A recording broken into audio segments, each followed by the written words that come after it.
दुआ कजाए नाना मिठा तुझी दुआई जी दरकार दुआ कजाए नाना मिठा तुझी दुआई जी दरकार करबला दे काफिलो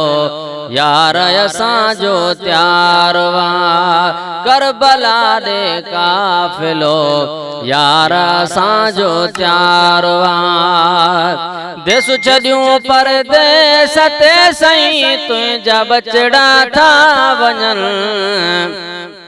राज़ी रब जी थी रज़ा ते अमुर इलाही था मञन देस छॾियूं परदेस ते सही तुंहिंजा बचड़ा था वञन राज़ी रब जी थी रज़ा ते अमुर इलाही था मञन सिरगर सब सदको करे तुझी उम्मत करनी पार करबला दे काफिलो यार असां जो त्यारवा दुआ कजाए नाना मिठा तुझी दुआई जी दरकार करबला दे काफिलो यार असां जो त्यारवा कान कभी नाना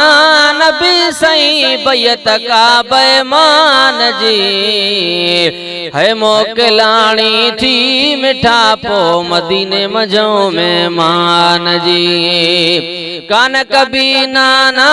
नबी सही बैत का बैमान जी मोकलाणी थी मिठा पो मदीने मजो में मान जी दरत बीठी दिल रुबा उठड़न जी कतार करबला दे काफिलो यार असां जो त्यारवा दुआ कजाए नाना मिठा तुझी दुआई जी दरकार करबला दे काफिलो यार असां जो त्यारवा काए मुकूफे खां रही बस करणवा कुरान के मोटणवा मेहणो मिठा वनी मलाइबो मैदान के काए मुकूफे खां रही बस करणवा कुरान के मोटणवा मेहणो मिठा वनी मलाइबो मैदान के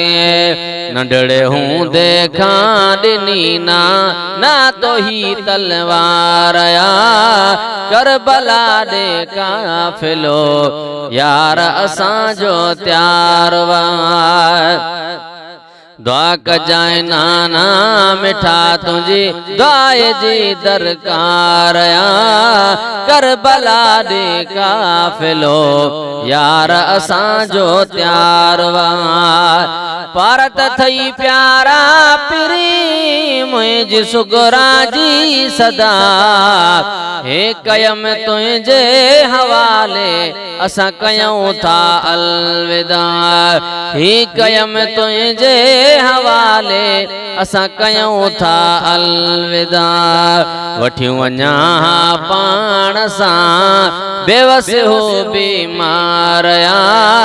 करबला दे काफिलो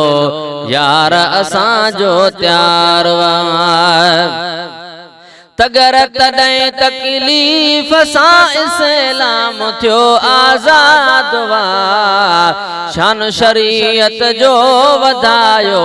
अलीअ जी औलाद तगर तॾहिं तकलीफ़ सां इस्लाम थियो आज़ाद वा